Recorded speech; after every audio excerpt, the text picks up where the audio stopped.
Chapter 53. Lost in the Library. It is dark when Nora returns to the library. She tells Mrs. Elm that she no longer feels anything when she goes through different versions of her life. Mrs. Elm believes Nora has become lost because she is still living for other people. Nora must also recall what she enjoyed about her root life. Nora remembers Mrs. Elm and Ash's kindness as something she treasured during her childhood. As the lights return to the library, Nora resolves to live a life in which she said yes when Ash invited her to coffee. Chapter 54. A Pearl in the Shell. Nora awakens in another life and notices that she is tired. She's sleeping next to a man she hopes is Ash, and when he stirs, she happily confirms that he is. When she steps out of the room to investigate her new life, she encounters a terrified little girl, her daughter. The little girl is afraid of bears and wishes for Nora's comfort. Nora initially refuses to assist the child because she feels guilty. This isn't her life, so feelings and connections can complicate matters, but Nora accompanies the child to the girl's bedroom so Ash doesn't wake up. When her daughter inquires about what happens when people die, Nora responds that people can live different lives, but the child does not have to be concerned about death. Nora nearly tears up when the girl mentions going camping. Nora believes she is living a good life, one she can enjoy if she allows herself to accept it. She then invites her daughter to join her in a game.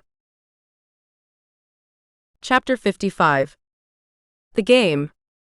Nora returns the child to her bed and engages in a game with her. The game consists of the little girl confirming things she already knows, such as her name and Ash's occupation. The game is intended to calm the child while also gathering information for Nora to better understand her life. Nora learns from the game that the child's name is Molly and that they live in Cambridge. Nora is a philosophy professor on sabbatical, and Ash is a doctor. Nora and her brother Joe are also close in this life. Nora eventually nods off next to Molly. Chapter 56. The Perfect Life. Ash brings Nora a cup of coffee and they discuss their day. Nora will drop Molly off at school and then return home to work while Ash has several surgeries. Nora takes in the beauty of their home after dropping off Molly. They live in luxury with expensive taste. Nora discovers via email that she is taking a sabbatical to write a book about Thoreau and modern-day environmentalism. They have books on highbrow topics such as feminism, literature, and science. Nora thinks her life is perfect. Chapter 57. A Spiritual Quest for a Deeper Connection with the Universe. Nora has a good time with Ash and Molly. She goes to the park with Molly and cooks dinner with Ash regularly.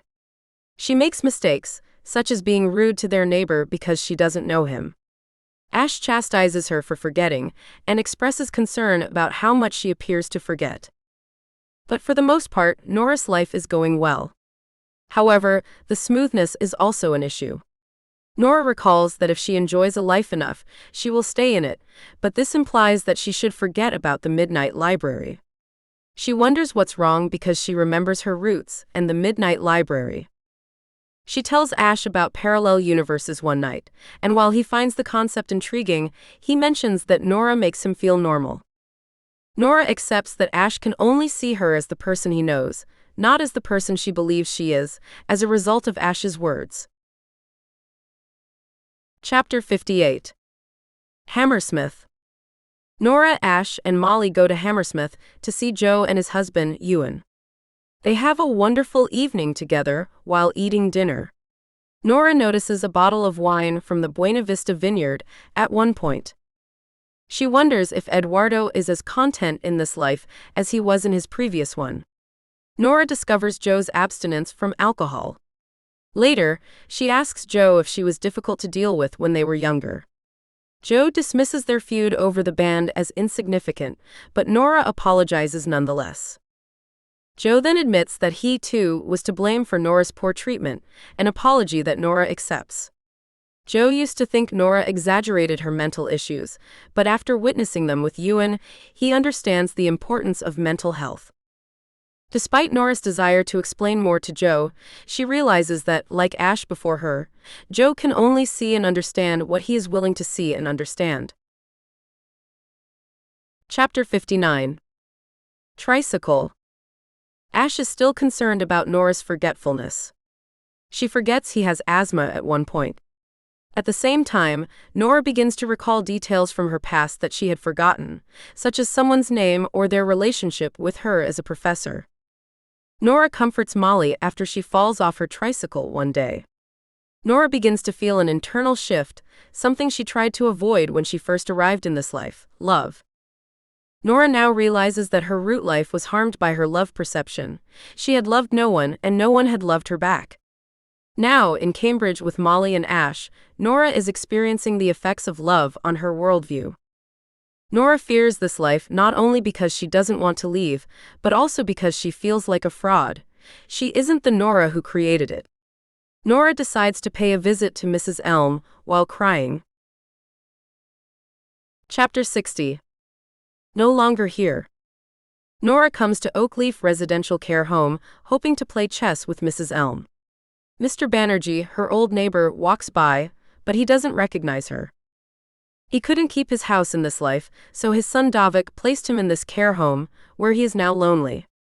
Nora apologizes to the staff for saying she knew Mr. Banerjee, and then inquires about Mrs. Elm's whereabouts. Mrs. Elm died peacefully 3 weeks ago, according to the staff. Nora walks away, sad. Chapter 61. An incident with the police. Nora makes her way toward town. She walks past Mr. Banerjee's old house, thinking about what she could have done differently in this life to make this happen. She also sees Carrie Ann, the woman she used to work at the newsstand. Nora then notices a woman in her apartment with a cat and feels a tingling sensation throughout her body. She recalls Mrs. Elm saying that people frequently overlook the minor details that can have a significant impact. When Nora arrives in town, she sees the police arresting Leo, her former music student from her previous life and a friend.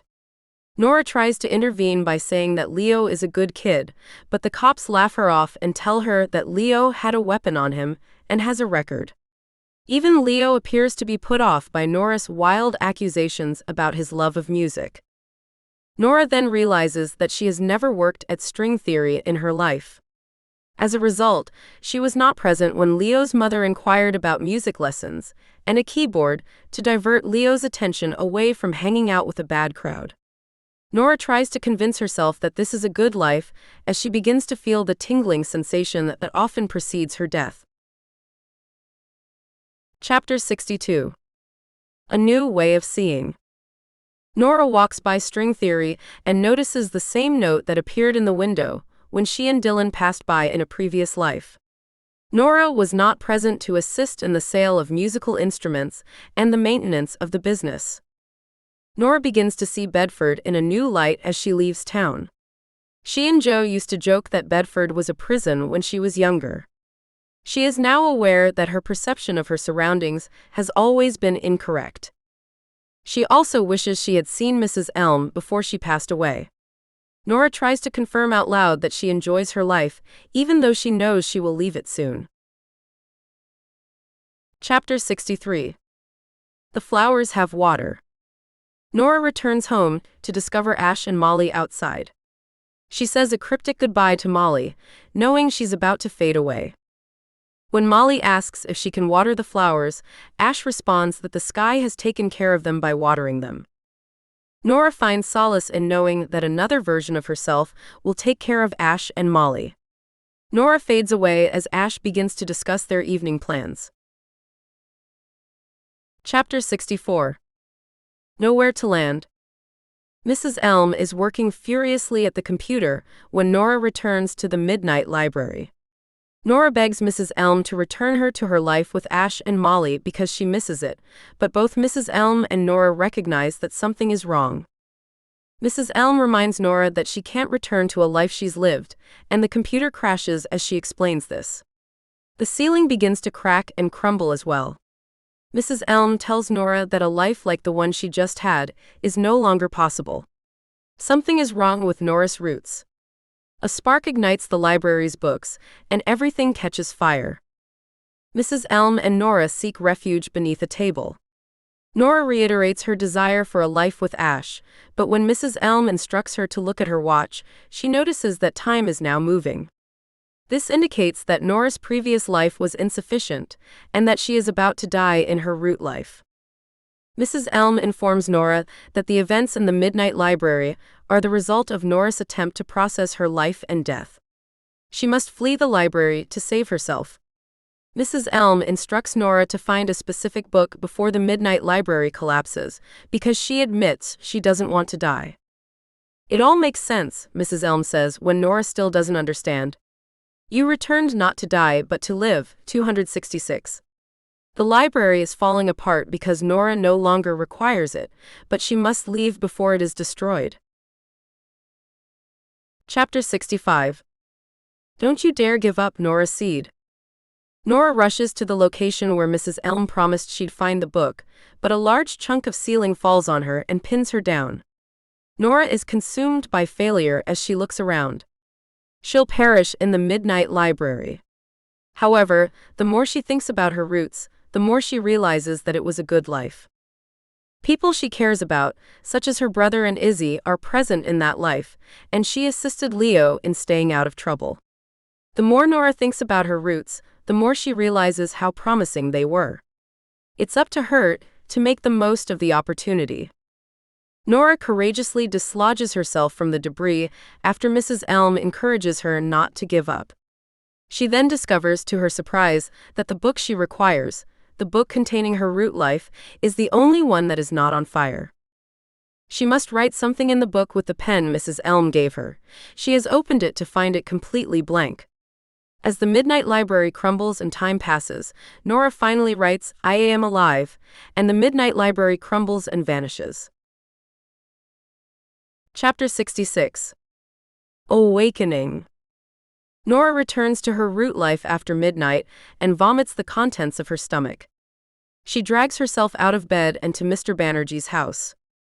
She tells Mr. Banerjee that she's done something stupid and asks him to call the cops before collapsing. The chapter concludes with a stanza about the sky darkening, but the stars still shining. Chapter 67. The Other Side of Despair. The chapter begins with Sartre's quote about life beginning on the other side of despair. Nora awakens in a hospital. Her stomach hurts, but she's otherwise fine. When a nurse questions her about her suicide attempt, she admits that she no longer wants to die. She looks out the window and enjoys the view of Bedford. She later deletes her suicidal social media posts and replaces them with a note about her experiences. Chapter 68. A Thing I've Learned, written by a nobody who has been everybody. Nora begins her new social media post with the realization, it is easy to lament the lives we don't live. Nora explains the significance of this revelation by stating that regret can be dangerous. People hold on to regret, even though they have no idea how their imagined lives will turn out. What is known is the life one is living, so the best course of action is to live the best life possible. Furthermore, one can understand the feelings that one might have in another life without having lived it. For example, one does not need to hear every song in the world for music to move one's soul. Similarly, Nora claims that one does not need to play every game in existence to understand how it feels to win. Nora begs people to choose kindness and admits that the day before she felt her life was meaningless. She now realizes that her life will not be without pain or suffering, but she wants to live and experience everything that life has to offer. Chapter 69. Living versus Understanding. Joe pays a visit to Nora in the hospital. They both apologize for being unkind to one another. Joe admits to having quit drinking and is now going to the gym. He also tells Nora that leaving the band and leaving life is not the same thing. He needs her to live. Nora later receives a text message from Izzy containing images of humpback whales. Izzy mentions that she is returning to Bedford and that she misses Nora. This message, along with her conversation with Joe, confirms for Nora that things can change if one waits long enough. Nora and Joe take an Uber home after leaving the hospital. Joe mentions that he could work as a freelancer in Hammersmith and that he met a doctor named Ewan. Nora encourages her brother to take the freelance job and contact Dr. Ewan Langford. When they arrive at her house, Joe, who is stunned, shows her a picture of Ewan and asks how she knew his surname. Nora dismisses it as sibling intuition. She then notices Mr. Banerjee smiling through the window and thanks to him for saving her life. She admires his flowers because they are so uplifting. Chapter 70. The Volcano. Nora counts her possessions and appreciates the life she almost gave up on. She is grateful to be alive, and she resolves to live life on her terms rather than living solely for the sake of others. As she considers her next steps, Doreen, Leo's mother, calls and requests that Leo's lessons be restarted. Following the conversation, Nora plays some music on her piano before noticing a copy of National Geographic that Joe had given her. The Krakatoa volcano is featured in the magazine. Nora compares life to a volcano. Volcanoes are destructive, but when the lava cools, it allows for growth. Chapter 71. How it ends. Mrs. Elm at Oakleaf Care Home is visited by Nora. Mrs. Elm appears to be older and tired, but she is delighted to see Nora again. Mrs. Elm is delighted that Nora intends to visit regularly, so that they can play chess. Nora notices Dylan and the bull mastiff outside the window as they play. Mrs. Elm admits that her days can be lonely. She sometimes feels as if the game has ended, especially since she wasn't always so kind to others before entering the care home. Mrs. Elm is reminded by Nora that she was kind to her when she needed it the most. Mrs. Elm thanks Nora but adds that Nora has always been special to her. Mrs. Elm concludes the chapter by stating that one never knows how the game will end. Chapters 53 to 71 Analysis. The final section of the novel concludes with a final resolution. Nora decides that the only life worth living is the one she already has, her root life. She sulked in life and yearned for other lives, never appreciating the opportunity to make her life more meaningful. Nora's experience with the Midnight Library has taught her that how one perceives life is everything. She repeatedly emphasizes the importance of truly seeing something as opposed to the thing itself. In other words, appreciating the value in her everyday life is far more important than the concept or idea of a perfect life. Nora understands that life will not always be easy or pleasant, but she is now willing to put in the effort to make life enjoyable on her terms. This section contains several cathartic moments. Nora feels catharsis when she looks back on her perfect life and sees Bedford as the beautiful place it has always been. In addition, when she awakens later in the hospital, she compares her view of Bedford to life itself, something constant and immediate that she should cherish. Nora experiences catharsis when she and Joe reconcile and forgive each other for being unkind, as well as when she and Mrs. Elm rekindle their friendship over chess. Another cathartic moment occurs when Leo's mother, Doreen, calls Nora and resumes Leo's lessons. Nora is overjoyed that she can continue to assist Leo, so much so that she practices new music on her piano. The Midnight Library's collapse is the climax. Nora finds it difficult to accept that Mrs. Elm will vanish, along with the library. Nora must also figure out how to get out of the library before she perishes within its walls. When she awakens in her root life after surviving her suicide attempt, the falling action, Nora's reunion with Joe, Mr. Banerjee, and Mrs. Elm, brings the plot to a close, encapsulated by Mrs. Elm, who says that much of life's beauty is not knowing how it will end. Character Analysis. Nora Seed. The protagonist of The Midnight Library is Nora. She is a 35-year-old British woman who lives alone in Bedford with her cat. Nora compares herself to a black hole because her life is collapsing around her daily. When the novel begins, the omniscient narrator mentions that Nora will commit suicide. A few chapters later, Nora's cat dies, she loses her job, her only music student quits, and her estranged brother comes to town without telling her. These events send Nora into a tailspin, and she believes her only option is death.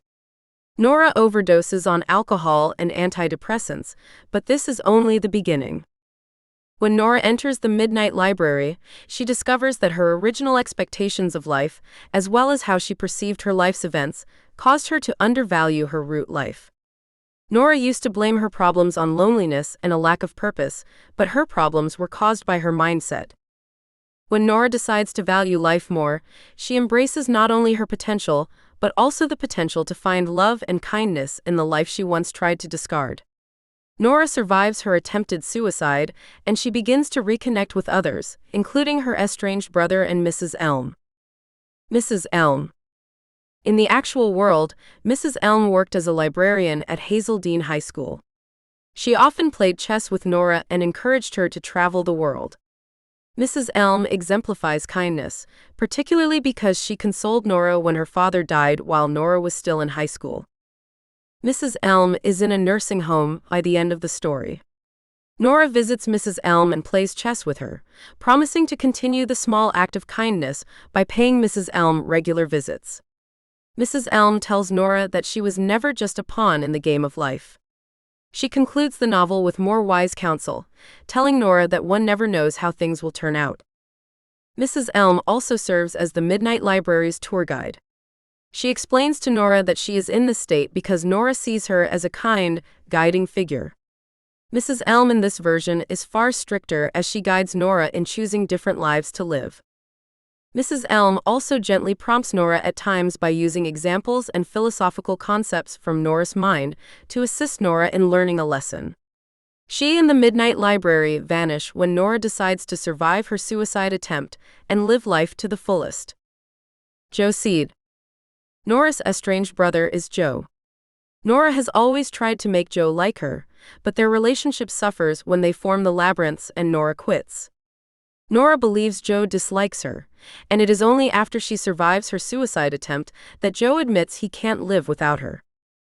Joe has had a difficult life because he had to hide his same-sex attraction from his father at first, and once the band breaks up, he can't find a job or a good match with a partner. Joe is successful in some of Nora's other lives. Though she loves him in both lives, she prefers Joe from the past because she can work on mending their relationship. Ash. Ash works as a doctor in Bedford. He once invited Nora out for coffee, but she declined. She was dating Dan. Ash embodies the idea of kindness in action. Ash informs Nora that her cat has died and assists her in burying the cat. He also consoled Nora when her mother was hospitalized with cancer. Nora and Ash marry and live what Nora considers to be a perfect life in one life. Regardless of this perfection, Nora's concept of kindness, which she fully embraces as a result of her time with Ash, leads her to reject the so-called perfect life in favor of her own root life. She decides to go on a date with Ash in her root life. Dan. Nora's ex-name fiancé is Dan. Dan hasn't recovered from her breaking off their engagement a few days before the wedding. He texts Nora frequently, and she feels bad for hurting him. They plan to open a pub in the countryside, but Nora soon realizes that this was Dan's dream, not hers. Dan has several flaws that Nora was aware of, but ignored while they were together. She doesn't realize how serious these flaws are until she lives a different life with Dan. Dan was rude to waiters in her previous life. Nora believes that being rude to waitstaff is an indication of bad character. Furthermore, Dan dismissed Nora's dreams of performing in a rock band, and even hinted that if she continued with the band, he would leave her. Nora realizes that root life Dan isn't the man for her after encountering various versions of him. He is selfish, petulant, and needy. Hugo Lefevre. Hugo, like Nora, is in a transitional state. He refers to them as sliders. Hugo has figured out why they are in this strange state and believes it is a projection of the quantum wave function.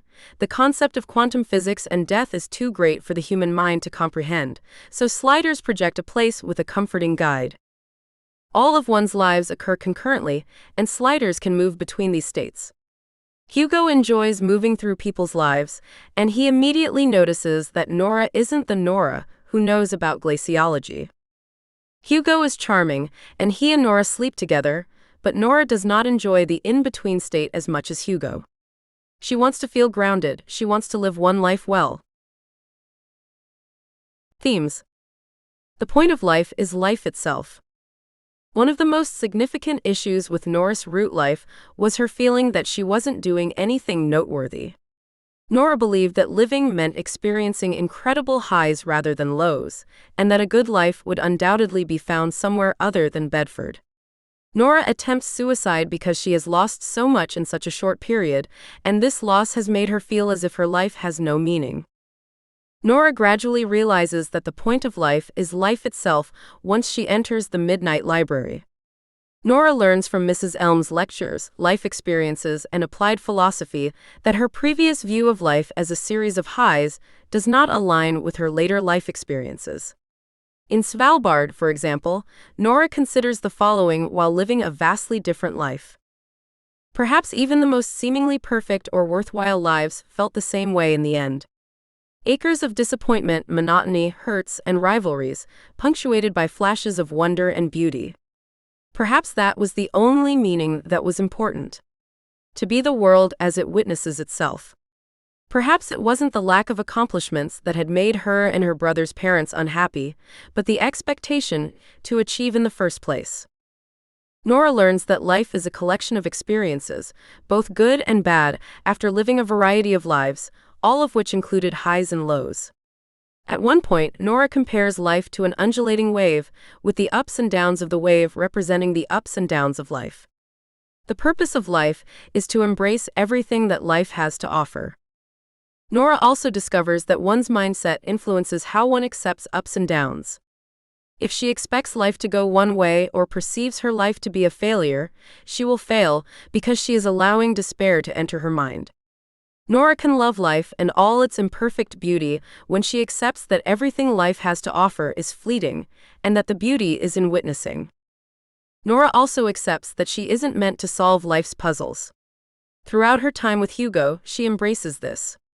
Hugo tells Nora that she will never appreciate life if she is constantly trying to unravel its mysteries or discover its ultimate meaning. Nora eventually comes to believe that life is an affirmation of being a part of nature, just as she did while living in complete solitude in Svalbard. The perception power. Nora learns an important lesson while experiencing various versions of her life. Perception is powerful, and how Nora sees her life determines how much importance she places on various tasks while living her best life. Nora can visit and explore an infinite number of lives thanks to the Midnight Library. Regardless of the possibilities, Nora eventually feels numb because she cannot see herself as Nora in these various situations. She begins to feel as if she is stepping into someone else's shoes, as if she is living someone else's life, even though they are all versions of her root life. Mrs. Elm informs Nora that she has lost her sense of self, implying that she has a perception problem. There are two significant moments in the story when Nora questions the power of perception, and both help Nora get back on track with her sense of self and the power of perception. One pivotal moment occurs in chapter 52, when Nora discovers how depression works. Nora's perspective on life shifts after enduring so much of it. It was as if she had reached some state of acceptance about life, that if there was a bad experience, it wouldn't be the only bad experience. Nora can reassess her roots thanks to this monumental shift in perception. Nora believed that there was no way to stop being unhappy when she wanted to die. This conviction doomed her thoughts, leading her to believe that her fundamental life was meaningless.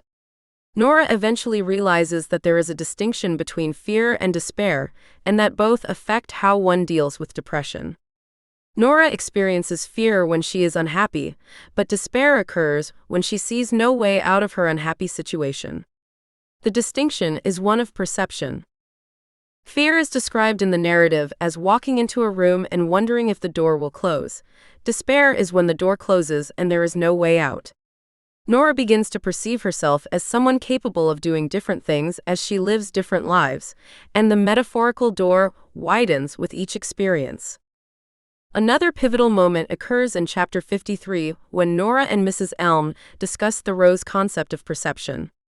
When Nora becomes disoriented, Mrs. Elm instructs her by quoting Thoreau, "We only know what we perceive. Everything we encounter is, in the end, just our perception of it. What you see is more important than what you look at." Nora embraces the power of perception by applying Thoreau's words to her own life, questioning why she sees Mrs. Elm as her guide. The answer is that Nora appreciates kindness, and Mrs. Elm was always kind. Nora then decides to live a transformative life with Ash because Ash, too, was kind to her when she needed it. Finally, Nora fights to stay in her root life because she knows she wants to see her life as a gift, and perception will help her stay strong through the highs and lows. How small acts of kindness can have major effects. Nora's life is shaped by numerous examples of small or unnoticed acts of kindness. Nora realizes by the end of the story that kindness is love, and kindness blossoms into something larger than its original intent. Mrs. Elm and Ash are the two most notable examples of small acts of kindness. Mrs. Elm not only mentors Nora when she is struggling with school and professional swimming, but she also encourages Nora to live her best life and then mourns with Nora when Nora's father dies. Because of her kindness, Nora sees Mrs. Elm as her guide in the midnight library when she is torn between life and death. People in this state always choose comforting places and a kind person to guide them. Furthermore, Mrs. Elm in the midnight library teaches Nora that kindness is what she values most in life. Nora decides to live with Ash once she realizes how much she values kindness. Nora has received numerous acts of kindness from Ash. Two of the most important times occur around death. When Nora's mother is in the hospital, Ash visits her and makes her feel at ease. This small act of kindness helps Nora see Ash as a person with a good heart, someone with whom she might live her life if given the chance. Ash also informs Nora that her cat, Voltaire, has died, and buries the cat when Nora is unable to do so herself. Ash's small acts of kindness reflect the kind of love Nora wishes to see in her roots. They also assist Nora in reevaluating how she perceives the world. She realizes that she has frequently looked at people, places, and things on a surface level, but hasn't seen the potential they hold. Another notable act of kindness occurs when Nora attempts to impress her brother, Joe, while he and his friends are high by the river one day. Nora becomes inebriated and, on a dare, jumps into a swift-moving river. Despite her ability to swim, the current is so strong that Nora is unable to move to either bank. Nora dismisses the incident as an embarrassment, but when she revisits the scene in the midnight library, she notices Joe attempting to jump in and save her. This revelation alters Nora's opinion of Joe. Nora had always assumed that her brother disliked her, especially after she left their band, but Joe's small act of kindness reveals that Nora's perception of life largely shaped their animosity. Leaving the band was one thing, Joe says after Nora survives her suicide attempt. However, do not cease to exist. I couldn't deal with that. Joe confirms that Nora's mind makes things between them worse than they are, and that his small act of kindness when trying to save Nora when they were younger was motivated by unconditional love. Symbols and motifs. The Midnight Library. Mrs. Elm describes the Midnight Library as the physical manifestation of a state between life and death, an in-between state. Each person's physical embodiment is unique. It reflects a person and place with which the person felt at ease. Mrs. Elm consoled Nora in the Hazeldean School library where the two frequently played chess, so her in-between state is a library with Mrs. Elm as a guide. Hugo, another slider, visits a video store with his uncle Philippe as a guide to his other lives. Mrs. Elm and the Midnight Library are both symbolic of quantum mechanics. Hugo tells Nora that because humans cannot comprehend quantum space, the human mind interprets the quantum mechanics of an in-between state by projecting a comforting symbol. Black hole. Nora imagines herself like a black hole, a dying star collapsing in on itself. Before attempting suicide, Nora sees the black hole imagery at the newsstand and attributes her failures to a dying, collapsing life. The black hole imagery appears on the cover of a National Geographic issue and appears in several of Nora's lives as a motif for failure, but also as an all-encompassing symbol of despair. Volcano. A volcano represents new life, and Nora contrasts this fiery newness with her previous life symbol, The Black Hole. Nora examines a National Geographic magazine given to her by her brother at the end of the novel. Nora recalls, while looking at the Krakatoa volcano, that volcanoes are both generative and destructive. When lava cools, it breaks down over time to become soil, rich, fertile soil. Nora, as a metaphorical volcano, allows newness to take hold and grow new life within herself. Henry David Thoreau. Henry David Thoreau, 1817 to 1862, was a popular American naturalist and transcendentalist writer and philosopher. He is best known for Walden, 1854, a book about living alone in the woods to better appreciate life. Nora Seed's favorite writer-philosopher is Henry David Thoreau. Throughout the story, she frequently refers to Thoreau's quotes or concepts as she attempts to better understand life.